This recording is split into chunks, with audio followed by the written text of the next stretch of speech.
이야기 하나님께서 쭉 말씀하시는 거 있지 않습니까? 이거 모세 시대에, 그러니까 성경으로 얘기하면 창세기서부터 신명기까지에 나오는 거 말고 성경에 나오는 하나님의 가장 긴 독백입니다. 하나님이 쭉 다윗에게 말씀하시잖아요.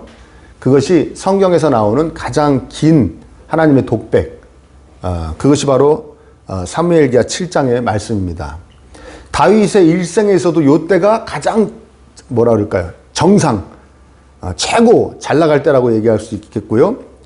사무엘기 상하서도 이 본문 말씀이 가장 최고봉에 있고, 그 다음에 구약 성경에서 가장 중심적인 본문이다라고 많은 학자들이 인정하는 본문이 바로 이 본문이 굉장히 중요한 본문입니다.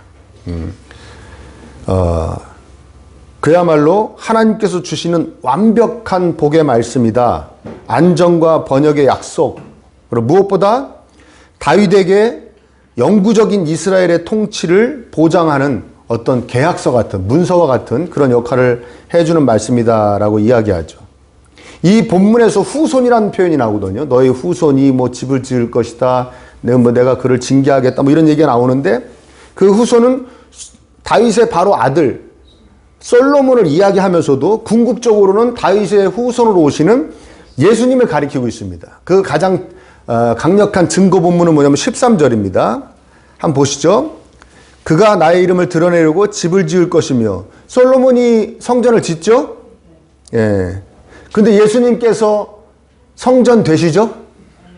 이해되십니까? 그 다음에 나는 그의 나라의 왕위를 영원토록 튼튼하게 하여 주겠다. 솔로몬의 후손들로 인해서 왕위가 쿠데타가 한 번도 일어나지 않고 쭉 다윗이 그 유다 왕국이 망할 때까지, 바벨론으로 끌려갈 때까지 쭉 이어집니다. 북이스라엘은 막 난리가 나죠. 뭐 6차례인가 7차례의 쿠데타가 날 겁니다, 아마 위에는. 근데 다윗 왕조 솔로몬의 후손들은 쭉 이어지는데, 그러나 거기까지만 보면 솔로몬을 가리키는 것 같지만 그 왕조가 계속 되어졌습니까? 안 되어졌죠. 바빌론으로 끌려가면서 그 왕조가 이제 끊겨버리고 그다음부터는 뭐 유명무실해진 것이죠. 그런데 그 다윗의 후손으로 예수님이 오셨죠. 그래서 예수님께서 우리의 영원한 왕이 되어주셨죠. 이해하면 지금 고개 끄덕끄덕 하시는 거죠? 네, 우리의 영원한 왕이 되어주셨죠. 그러니까 이 본문 말씀이, 성경 말씀이 그런 게 많잖아요.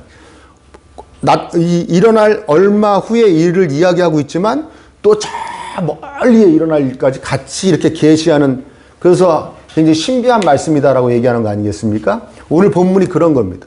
솔로몬을 가리키고 솔로몬의 후손도 가리키지만 예수님을 바로 가리키고 있는 그런 본문이 오늘 본문이죠. 그러니까 우리 신약의 백성들한테도 굉장히 중요한 말씀이에요. 예수님이 오셔서 어떤 일을 하시는 것인가, 예수님이 우리에게 어떤 존재인가를 잘 가르쳐 주시는 말씀이죠. 한마디로 얘기하면 최고의 복을 하나님께서 다윗에게 베풀 수 있는, 하나님 나라 백성에게 베풀 수 있는 최고의 복을 이 본문을 통해 말씀하고 계십니다. 그런데 그것만 말씀하고 계시는 것이 아니라, 그럼 어떻게 하면 하나님이 주시는 복을 잘 받을 것인가, 이런 이야기도 하고 있죠. 그런데 여러분 전제할 게 있는데, 그건 뭐냐면 복은 하나님께서 주시는 것입니다. 그렇죠? 하나님의 주권에 있어요. 복을 줄지 안 줄지는 하나님의 주권에 있는데, 너무나 감사한 건 뭐냐면 예수 그리스도를 통해서 하나님의 복 안으로 들어온 우리에게는 복을 줄지 않을지 하나님이 결정하지 않으시고 그냥 복을 막 주십니다. 아멘? 복이 여러분들에게 쏟아지고 있습니다. 그렇죠? 정말 아멘입니까? 나보다는 이 사람한테 더 많이 쏟아지는 것 같지 않습니까? 왜 이 사람한테만 많이 쏟아지지? 나보다 더 신앙생활 잘하는 것 같지도 않고, 뭐 그런 적 없습니까? 아무튼 여러분들이 아멘으로 긍정하셨듯이 하나님 복이 여러분들에게 쏟아지고 있는데, 여기에는 어떤 그리스도인도 예외가 없습니다. 그 복을 다 받고 있는 겁니다. 그런데 문제라고 얘기하면 문제라고 할까요? 그 복을 누리는 사람이 있고 잘 못 누리는 사람이 있을 뿐입니다. 이해되십니까? 복은 쏟아지는데 그 복을 잘 누리는 사람이 있고 복이 오는지 안 오는지 나한테 왔는데도 그 복을 뻥뻥 발로 걷어차는 사람이 있을 뿐이지 복은 쏟아지고 있다는 거예요. 저에게도 여러분들에게도. 이 본문에는 최고의 복을 말씀하고 계시는데 가만히 들여다보면 그러면 그 복을 어떻게 잘 받아 누릴 것인가도 하나님이 가르쳐주고 계십니다. 우리 하나님 얼마나 친절하십니까? 복만 막 주시는 게 아니라 뭐 받아 누리던 말던 니네 마음대로 하고 주시는 게 아니라 이 복을 어떻게 잘 받아 누릴 것인지도 함께 가르쳐 주시니 정말 감사한 친절하신 하나님이시죠. 그래서 함께 살펴보려고 합니다. 하나님이 주시는 복을 잘 누릴 수 있는 심령과 삶의 자세에 대해서 오늘 함께 살펴보려고 해요. 이 이야기가 어떻게 시작됐습니까? 다윗이 나는 이렇게 저 백향목으로 지은 좋은 궁에 사는데 하나님은 저쪽 아직도 천막에 사신다. 그 성막 얘기하는 거죠. 저 천막에 사시니 안 되겠다. 하나님을 위해서 내가 집을 지어야겠다. 성전을 짓겠다라고 얘기하는 것이죠. 물론 이 고대의 왕들이 자신의 왕권이 이제 강화되면은 꼭 신을 위한 신전을 짓던 것은 사실이에요. 더 강화시키기 위해서. 그러나 문맥을 보면 다윗은 그런 뜻은 아니었습니다. 진심으로 정말 하나님을 위해서 너무나 감사해서 그런 성전을 짓고 싶어 했던 거죠. 나단 선지자에게 그 얘기를 하니까 물어본 거죠. 나단 선지자한테. 이렇게 해도 되겠습니까? 난 이런 계획을 갖고 있습니다. 그랬는데 나단 선지자가 뭐라고 그럽니까? 3절에 주님께서 임금님과 함께 계시니 가셔서 무슨 일이든지 계획하신 대로 하십시오. 이게 무슨 말입니까? 세상에 그렇게 좋은 생각을 하셨습니까? 그건 하나님의 생각과도 일치합니다. 하나님이 함께 하시는 생각입니다. 좋을 대로 하십시오. 좋을 대로 하십시오. 그래요. 뭐 선지자도 좋다고 그랬으니까 얘기가 끝난 것 같았죠. 하나님이 얼마나 기뻐하시겠습니까? 성전 건축하십시오. 그런데 그날 밤에 하나님께서 나단 선지자에게 찾아오십니다. 그러면서 다윗한테 얘기해라. 너는 성전 건축하지 말라고 그래라. 그래요. 왜? 이유를 굳이 살펴보려면 역대상에 보면은 28장에 나옵니다. 너는 너무 사람을 많이 죽였다. 그 사람을 많이 죽인 손으로 성전 짓는 거 아니다. 이렇게 말씀하시는데 그건 이제 나중에 그건 살펴보기로 하고요. 아무튼 하나님이 넌 성전 못 지어. 짓지 마. 그렇게 말씀하시는 거죠. 자, 여기서 첫 번째 복을 잘 누리기 위한 어떤 하나님의 그 제시가 나옵니다. 그건 뭐냐면 한번 따라 볼까요? 너의 마음대로 하는 것이 아니다. 네 마음대로 하는 게 아니라는 거죠. 하나님 안에서 삶의 주도권이 나에게 있으면 안 되고 하나님께 있어야 되는데 우리가 착각할 때가 뭐냐면 하나님 안에서 말씀을 다 읽어봐도 이게 선해 보이는 거예요. 옳게 보이는 거예요. 그럼 그걸 다 내가 다 할 수 있는 거라고 생각을 하는 것입니다. 근데 하나님 말씀하시는 거죠. 네 마음대로 하는 게 아니다.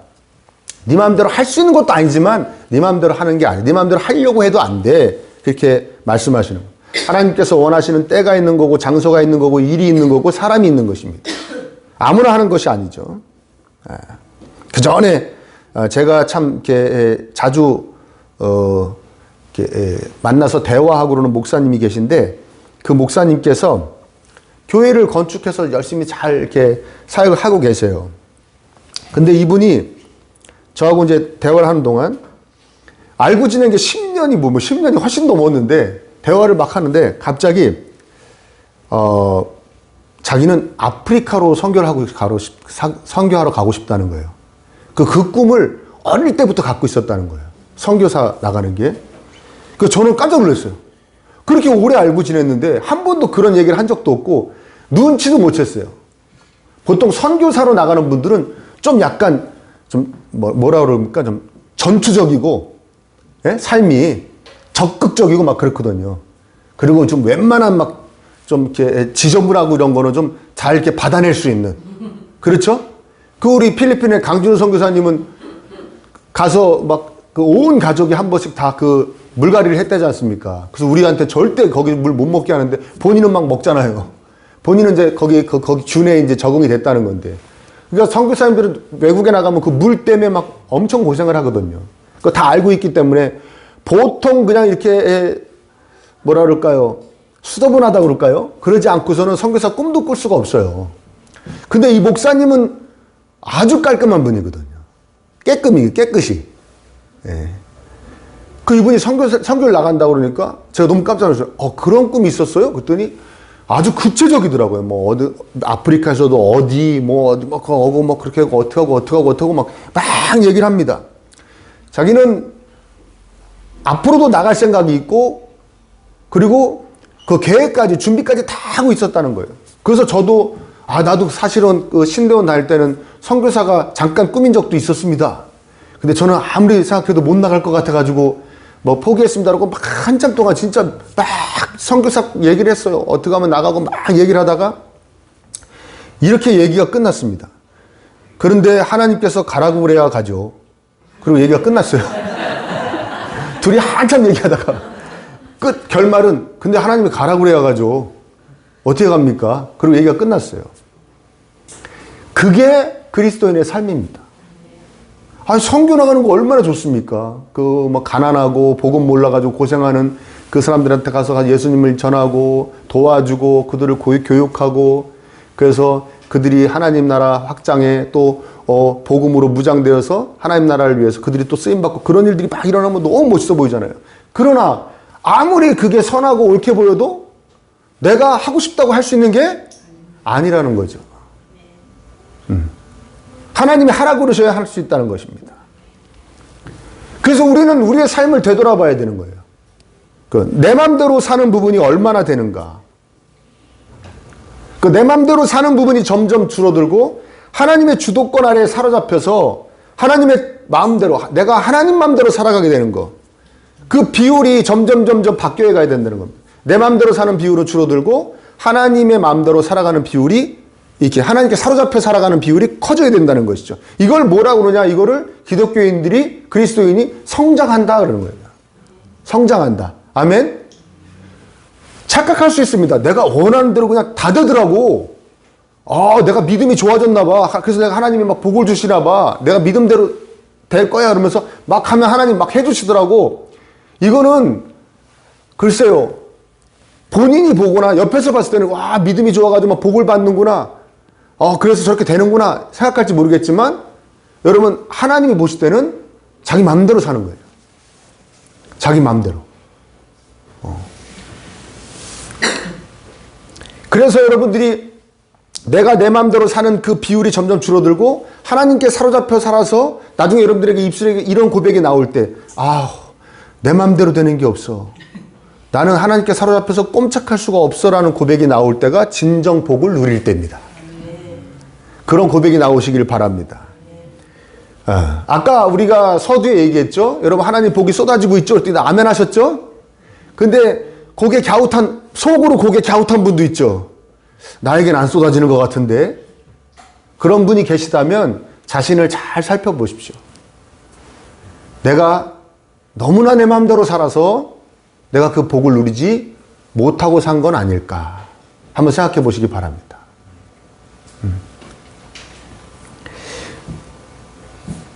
내가 옳게 보이고 내가 선하게 보인다 그래서 내가 막 밀어붙인다. 이건 뭐 옳은 일인데요. 선한 일인데요. 밀어붙인다. 그게 제일 많이 그런 밀어붙임에 갈등이 일어나는 데가 어디겠습니까? 교회죠. 교회. 교회에서 A라는 사람이 이렇게 하자고 그럽니다. 가만히 들어보면 다 하나님 기뻐하실 일입니다. 그렇죠?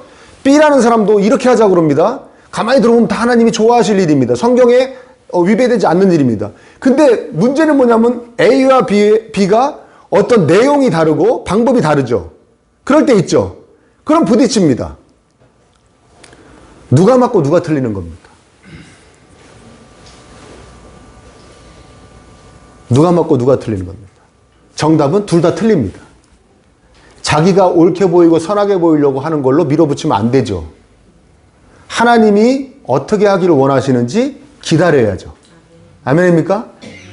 근데 자기는 아무리 봐도 내 생각이 옳고 맞다고 막 밀어붙이는 거예요. 그래서 교회 안에서 싸움이 나는 겁니다. 갈등이 생기는 거죠. 하나님은 말씀하시는 겁니다. 아무리 네가 봤을 때 이거는 괜찮은 것 같고 좋고 선해 보여도 네 마음대로 하는 게 아니라 내 마음대로 하는 것이다. 다윗아, 성전 짓는 거 좋아 보이지? 네 마음대로 되는 거 아니다. 내가 벌써 언제 지을지 누가 지을지 다 생각해 놨어. 네 마음대로 하는 거 아니야. 알겠지? 자꾸 네 맘대로 하려고 그러니까 네가 복을 못 누리는 거야. 하나님께서 말씀해주고 계시는 것입니다. 사도 바울을 보십시오. 사도 바울. 자신이 하나님이 복음 전하라는 그 명령을 받고 1차 전도여행 때 루스드라라는 곳에서 돌로 맞습니다. 돌로 맞아가지고 사람들이 돌로 막 치다 보니까 죽었어요. 아, 이거 죽었구나. 아, 우리가 너무 돌로 많이 때렸나 보다. 아, 죽어버렸네. 에이, 이거 성 밖에다 갖다 버려버려요. 근데 사실은 죽은 게 아니고 기절했던 거예요. 그 일어나가지고 다시 또 그 성 안에 들어가서 복음 전하고 다른 성으로 막 복음 전합니다. 그게 1차 전도여행이에요. 2차 전도여행은 거기 갔던 데를 다시 갑니다. 그래서 복음 전하고 거기서 디모데라는 또 제자까지 받아들여가지고 터키 북쪽으로 나는 전도 가서 목숨 걸고 복음 전하겠다. 다 계획 세워놨는데 갑자기 하나님께서 유럽으로 가라. 그리스로 마케도니아로 가라. 그 명령을 내리세요. 그러니까 바울이 어떻게 합니까? 그 계획 다 세워놨는데 그 계획이 가서 나쁜 짓 하자는 계획입니까? 아니죠. 얼마나 하나님이 기뻐하실 일, 복음 전하는 계획이었습니까? 근데도 하나님이 지금 이 시간에는 장소가 거기가 아니야. 지금 이 시간에는 유럽이야. 그리스야 하니까 바로 아멘 하고 딱 넘어가잖아요. 그게 바로 뭡니까? 하나님의 주도권 아래 하나님께 사로잡혀 사는 삶이라고 말씀드릴 수 있죠. 그게 바울의 삶입니다. 그러니까 그렇게 고생하고 맨날 두들겨 맞고 막 그랬는데도 매일 뭐라 그럽니까? 여러분 기뻐하십시오. 저같이 기뻐하십시오. 그게 뭐예요? 그게 복을 누리며 사는 삶이죠. 바울은 우리가 알지 못하는 복을 막 누리며 산 거예요. 우리가 생각하는 그 가시적인 복을 바울은 그게 복이 아니라 그거 우리가 헤아릴 수도 없는 복을 다 받아 누린 겁니다. 왜? 하나님 마음대로 살았기 때문에. 여러분도 하나님 마음대로 사실 수 있는 분 되시기를 축복합니다. 네. 내 생각, 내 뜻. 이것도 여러분 이런 거 있지 않습니까? 어느 시점에 하나님의 뜻대로 해야 정말 내가 잘 될 텐데 어느 시점에 내가 그동안 내가 가지고 있던 내 계획, 내 생각에 사로잡혀서 하나님의 뜻을 쫓아가지 못할 수가 있잖아요. 그러니까 평소에 하나님의 마음대로 살려는 노력을 많이 한 사람이 결정적인 순간에 하나님의 뜻을 쫓아 살게 되는 것이죠. 그러니까 그것이 바로 복이죠. 그것이 형통함이고요. 여러분도 순종하셔서 늘 하나님께 사로잡혀서 하나님 뜻대로 사시기를 축원합니다. 하나하나 삶 가운데 나가 보십시오. 이렇게 하고 싶은데 가만히 있어봐. 이거는 그냥 내 생각이고 하나님은 어떻게 생각하실까? 기도하시고 깊이 생각하시면 하나님이 가르쳐 주실 것입니다. 나는 네가 이렇게 했으면 좋겠다. 그렇게 느낄 때 많이 있죠. 또 저만 그래요. 내가 이렇게 하고 싶고 막 이렇게 하는데 마음속에서 이건 하나님 이렇게 하는 것보다는 이렇게 하는 걸 좋아하실 것 같은데 라는 생각 들 때 있어요, 없어요? 그때 그거로 하는 거예요. 그게 내 마음대로 안 살고 하나님 마음대로 사는 거예요. 이걸 훈련을 해야 되는 것입니다. 자, 두 번째는 뭐냐면 참 이게 참 이 사무엘기하 7장에 참 재미난 이야기인데요. 5절에서 7절에 내가 언제 누구한테라도 내가 내 집 져달라고 한 적 있니? 막 이러세요. 그러니까 한마디로 성전 건축하지 마 그런 거죠. 내가 살 집이라고 내가 들어갈 집이 어디 있어? 내가 우주보다 큰데 우주를 창조했는데 내가 들어갈 집이 어디 있어? 성전 건축하지 마. 나를 위해 성전 짓지 마. 그래서 나를 위해 뭘 하지 마 했으면 우리 인간끼리의 대화에서는 보통 이렇게 이야기가 갑니다. 야, 나한테 뭐 해준다고 하지 마. 그 다음에 뭐라 그래요? 내가 너한테 해준 게 뭐가 있다고. 이렇게 해야 우리 인간끼리 대화잖아요. 그래야 안 그래요? 나를 위해 이렇게 하지 마. 응? 내가 너한테 해준 건 엄청난데 넌 하지 마. 그럼 해달라는 거예요? 말라는 얘기예요? 우리 인간 그럼 약 올리는 거죠. 진짜 이상한 사람이다. 이걸 해달라는 거야 말라는 거야. 그렇죠? 이 사람은 속 다르고 겉 다른 사람이다 이렇게 될 수밖에 없어요. 근데 하나님이 그렇게 하시네요. 하나님이 5절에서 7절에 나를 위해 성전 건축하지 마. 싫어. 하신 다음에 8절부터 16절을 요약하면 잘 들어보세요. 너 양이나 치던 양치기 내가 왕 만들어줬어. 늘 함께하며 지켜줬고 내가 앞으로도 네 이름을 더 위대하게 만들어줄 거야. 내가 이스라엘 위에 한 곳을 정할 거고 그래서 모든 원선에서 편안하게 내가 쉬게 해줄 거고 너한테 엄청난 영토도 줄 거야. 네가 죽고 나면 네 후손들은 더 복되게 될 거야. 그 후손이 성전을 건축할 것이다. 나는 그의 아버지가 되고 그들은 내게 아들이 될 거야. 나 사울 왕처럼 대해주지도 않을 거야. 사울은 내 마음에 안 들었다고 내가 내쳤지만 너의 아들, 너의 자손들은 내가 안 그럴 거야. 영원히 내가 보존하고 왕으로 살게 해줄 거야. 응? 전에 해주셨던 복, 지금 현재 해주시고 있는 일, 앞으로 해주실 일 쭉 나열합니다. 우리 인간끼리의 대화와 맞아요, 안 맞아요? 안 맞죠. 안 맞는 거예요. 응? 내가 나를 위해 성전 짓지 말라고 그러면서 아니 당신이 해주신 일을 엄청나게 쭉 나열합니다. 그러니까 뭘 가르쳐 주시려고 그러냐. 이거 굉장히 중요한 얘기인데요. 다윗 잘 들어. 네가 나를 위해 뭔가 할 수 있을 거라고 생각하지 마. 그래요. 내가 너한테 뭘 해주는 거야. 응? 내가 너에게 끊임없이 뭔가를 해주는 거야. 이것이 하나님과 인간의 관계라는 것입니다. 아멘? 우리가 하나님을 위해 뭔가 하는 게 아니에요. 하나님이 우리를 위해서 계속 뭔가를 해주고 계시는 거예요. 응? 그러니까 다윗은 깨달아야 돼. 여기서 깨달아야 되는 거예요. 사실 내가 왕이지만 내가 하나님을 위해 할 수 있는 건 아무것도 없다. 하나님이 주신 걸로 하나님이 허락하셔야 할 수 있는 거지. 그러니까 하나님이 뭔가를 하고 계시는 거지. 내가 하나님을 위해 할 수 있는 건 아무것도 없다. 내가 그냥 할 수 있는 건 하나님이 서 있으라는 곳에 하나님이 하라는 일을 하면서 그냥 서 있으면 되는 거예요. 그냥 왕으로서 이스라엘 왕으로서 왕노로 잘하며 서 있으면 되는 것이죠. 순종하면서 왕으로 열심히 살아가는 것입니다. 여러분 우리의 신앙생활도 마찬가지죠. 자꾸 내가 하면은 이상해집니다. 하나님이 하셨지 하나님이 해야 됩니다. 내가 기도를 하고 내가 성경을 보고 내가 헌신을 하고 내가 예배를 드리고 내가 헌금을 하고 내가 봉사를 한다. 자꾸 내가 하니까 힘들어지는 거예요. 응? 신앙생활의 핵심은 뭐냐면 내가 하나님을 위해서 뭘 했지 뭘 할까가 아니라 또 어떨 때는 왜 난 하나님께 이거밖에 못하지가 아니라 물론 이것도 중요하죠. 이것도 체크해 봐야 되지만 제일 중요한 건 뭐냐면 하나님께서 날 위해 뭘 해주셨는가에 집중하는 것이 신앙생활의 핵심입니다. 하나님이 날 위해 뭘 해주셨는가. 우리 성경을 왜 봅니까? 성경을 왜 봐요? 성경에서 하나님이 나에게 뭐 어떻게 살기를 원하십니까? 하고 읽는다면 여러분들은 성경을 잘못 읽고 있는 거예요. 그거는 성경을 보는 세 번째, 네 번째 이유예요.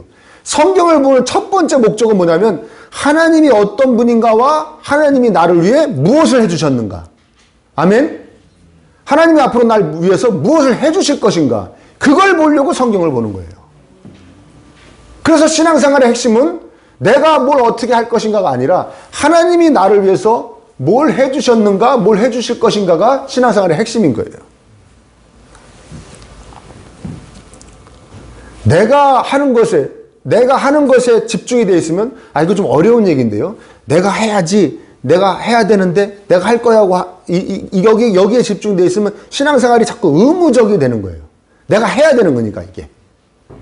근데 조금만 각도를 달리해서 하나님이 날 위해서 뭘 해주셨지? 성경을 읽어야지 하며 읽는 것하고 하나님이 날 위해서 뭘 해주셨지? 궁금해서 읽는 것하고는 완전히 다르겠죠. 읽는 건 똑같다고요? 마음이 다른 거예요. 근데 우리는 자꾸 내가 하는 거예요. 내가 다윗처럼 내가 성전을 짓겠습니다. 하나님 말씀하시는 거예요. 네가 날 위해 뭘 해주는 게 아니야. 거기 집중하지 말고 내가 널 위해 뭘 해줬는가를 집중해. 뭘 해줄 것인가에 집중해. 그리고 그렇게 쭉 나열하시는 거예요. 그 길게. 늘 하나님께서 중심이 되셔서 나에게 있어서 하나님께서 중심이 되셔서 하나님께서 나를 위해 하신 일들이 묵상되어져야 됩니다. 그래야 나에게 쏟아지는 복이 진정 나에게 기쁨이 되고 감사가 되는 거예요. 아멘? 아까 얘기했지 않습니까? 복이 쏟아지는데 어떤 사람은 누려서 기뻐하고 감사하는데 어떤 사람은 이거 하나님 나하고 아무 관계가 없나? 왜 나에게 복을 안 주지? 이러고 살 수도 있다고 그랬지 않습니까? 그 차이가 여기서 나는 거예요. 맨날 내가 하는 거에 집중하며 사는 것인가? 아니면 하나님이 나를 위해서 해주신 것에 집중하며 사는 것인가? 여기서 차이가 나는 것입니다. 응? 아멘입니까? 주신 것을 묵상하라니까 지금 주신 것을 묵상합니까? 하세요. 여러분, 하나님이 여러분들을 해주신 것을 위해 묵상하십시오 하니까 대뜸 드는 생각이 뭡니까? 맞아. 집도 하나님이 주셨지. 그때 나 되게 아팠는데 회복도 하나님이 해주셨지. 우리의 여기 학교도 하나님이 해주셨지. 이 직장도 하나님이 해주셨지. 이 배우자도 하나님이 해주셨지. 이렇게 어떤 물질, 건강, 세상의 형통한 번영, 이렇게 가시적인 주신 것으로 여러분들이 자꾸 묵상하려고 들죠. 그래요, 안 그래요? 그것도 참 감사하고 중요하죠. 그러나 우리는 그 무엇보다 하나님이 우리를 해주신 일 중에 가장 핵심. 그래서 그 일 때문에 하나님이 나의 하나님이 된 그 사건부터 집중해야 되는 것이죠. 그게 뭡니까? 십자가죠. 복음이죠. 그게 묵상되어져야 되는 거예요. 그게 날마다 내 안에서 묵상되어져야 되는 겁니다. 하나님이 나를 위해 이런 일을 해주셨구나. 하나님이 나를 위해 이렇게 목숨을 내어주셨구나. 자기의 독생자를 내어주셨구나. 피를 흘리셨구나. 그래서 내 죄를 씻어주셨구나. 나를 자녀 삼아주셨구나. 이것이 가장 기본적으로 묵상이 되어져야 되는 거예요. 아멘? 이 묵상이 없이 다른 거 묵상은 다 그냥 아무것도 아닌 겁니다. 하나님 물질을 계속 주십니까? 예? 좀 나눠 써요, 그러면. 그러니까 계속 주셨으면 나하고 나눠 쓰자고요, 좀. 차고 넘치시나 본데. 하나님 물질 계속 주실까요? 하나님이 항상 건강하게 하실까요? 하나님이 항상 형통하게 하실까요? 아니죠. 그럼 어떻게 되느냐? 그 가시적인 거 주신 거로만 묵상하는 사람들은 어떻게 되느냐? 좋았다가 싫었다가 계속 반복되는 거죠. 아까도 얘기했지만 복은 쏟아지는데 누릴 때도 있고 못 누릴 때가 더 많고 그런 거죠. 그러나 이 근본적으로 가장 하나님이 주신 은혜, 하나님이 우리에게 주신 모든 걸 은혜라고 그러는데 하나님의 은혜 중에 가장 핵심적인, 그래서 성경에 은혜 중에 은혜다 하는 그 은혜, 가장 핵심적인 은혜, 바로 우리를 구속하시고 구원하시고 자녀 삼아주신 그 은혜부터 묵상되어져야 다른 것도 진정 우리에게 복으로 누리게 될 줄 믿습니다. 그렇죠. 하나님이 나의 구원주, 나의 부모님 되어주셨구나. 그렇죠. 여러분, 나눌 수는 없지만 우리 삶을 이렇게 나눌 수 없어요. 요거는 신앙적인 부분, 요거는 일상적인 삶의 부분 이렇게 나누는 건 참 바보 같은 건데 굳이 오늘은 그냥 말로는 나눠보자고요. 아까 조금 전에 우리 신앙적인 부분에서도 내가 뭘 어떻게 해야겠다 보다도 하나님이 날 위해 해주셨던 것을 묵상하자고 그랬지 않습니까? 그래야 복을 온전히 누린다고 그랬는데 일상적인 삶에서도 신앙의 영역이 아닌 삶에서도 마찬가지입니다. 하나님이 나에게 해주신 것을 거기서도 누려야 되는 거예요. 거기서도 묵상해야 되는 겁니다. 안타까운 게 뭐냐면 이건 그전부터 굉장히 제가 안타깝게 생각한 건데 중고등학생들, 청년들 이렇게 얘기 들었고 보면 항상 하나님께로 향하는 제일 목적이 뭐냐면 이거예요. 비전을 주세요. 꿈을 주세요. 응? 그런 거예요. 그런데 여러분 안타까운 일인지는 모르지만 그렇게 생각하는 그 중고등학생들의 부모들은 비전이 있었나요? 네? 비전 없죠. 혹시 있었는데 그 비전대로 됐나요? 응? 이 굉장히 현실감 떨어지는 얘기예요. 현실감 떨어지는 얘기예요.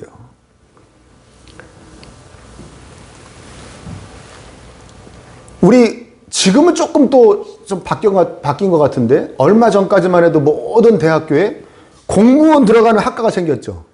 그냥 그 학과는 들어가서 그냥 공무원 되기 위한 공부를 하는 거예요. 대학교 4년 내내. 신기한 일 아닙니까?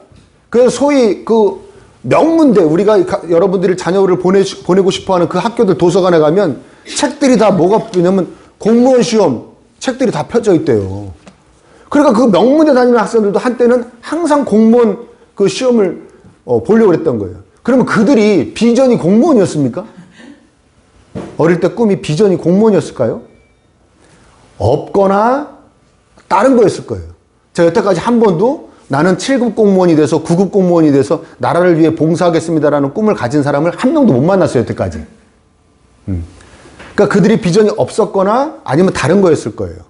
근데 왜 거기 다 앉아가지고 공무원 시험 보려고 공부하고 있습니까? 그 좋은 학교를 들어가가지고. 왜요?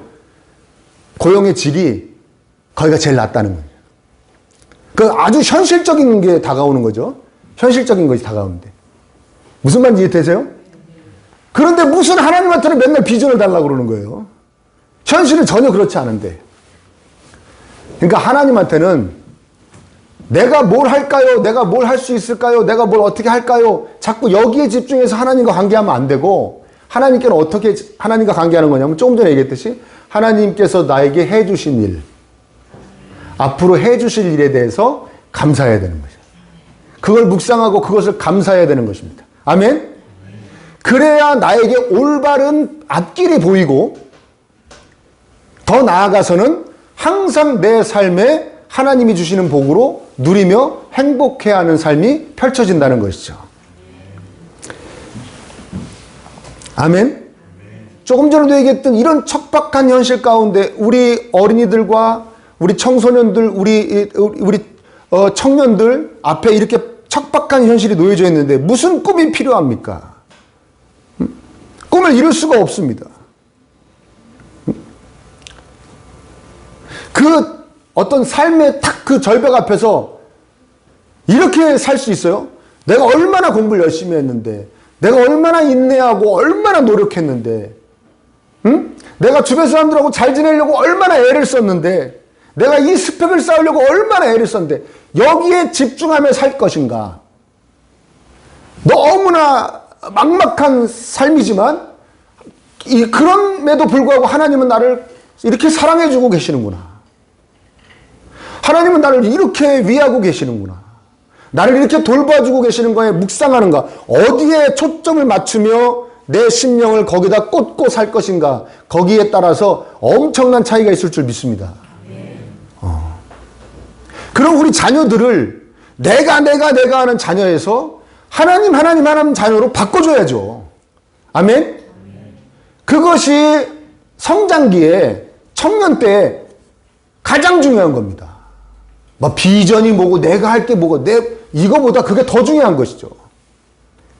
하나님께 집중하는, 하나님이 나에게 해주신 일에 집중할 수 있는 심령을 가지고 살아갈 수 있게 만들어주는 것, 그렇게 만들어지는 것, 그것이 가장 중요한 것이고, 그래야 하나님을 중심에 놓고 하나님이 항상 해주신 것과 해주실 것을 늘 묵상하는 삶이 진정 하나님으로부터 큰 위로와 힘을 받으며 살아가는, 그야말로 복을 온전히 누리며 사는 삶이 될 줄 믿습니다. 그렇죠. 하나님께서 네가 내 집을 짓는다고 네 마음대로 되냐? 안 돼. 내가 너한테 뭐 해주는 거야. 그거 명심해 하시지만 앞뒤 문맥의 분위기상 기분은 좋으신 것 같아요? 나쁘신 것 같아요? 예? 좋으신 것 같죠? 기분은 좋으신 거예요. 그러니까 하나님이, 내가 하나님을 위해 아무 조건 없이 뭔가 해드리고 싶어하는 마음, 그 하나님 좋아하신다? 싫어하신다? 좋아하세요. 물론 네 마음대로 하는 건 아니지만 하나님 마음대로 하는 거지만, 그렇죠? 그것마저도 하나님의 뜻대로 하는 거지만 그 기분은 좋아하신다. 그런데 그런 마음이 들려면 어떻게 해야 됩니까? 우리 심령이 하나님을 사랑해야죠. 아멘? 근데 내가 아는 사람이 어떻게 하나님을 사랑합니까? 하나님께서 나에게 베풀어 주신 사랑을 묵상해야 나도 간신히 사랑할 수 있게 되는데. 아멘? 그러니까 다윗과 같이 복을 온전히 누릴 수 있는 심령과 자세가 되기 위해서는 무조건 포커스가 누구에게 맞춰져야 된다? 하나님께 맞춰져야 된다는 것입니다. 아멘이 되시길 축원합니다. 예수님이 저와 여러분들을 위해서 십자가에서 피 흘리심으로 모든 죄를 다 씻어주시고 하나님의 자녀로 삼아주신 그 위대한 사건부터 시작하십시오. 그걸 늘 묵상하시길 바랍니다. 그걸 붙잡고 사시길 바랍니다. 그래야 우리가 하나님이 주신 복을 온전히 누리며 행복하게 살게 될 줄 믿습니다. 말씀과 기도로 성숙해지십시오. 아멘. 내 마음대로 사는 거 아닙니다.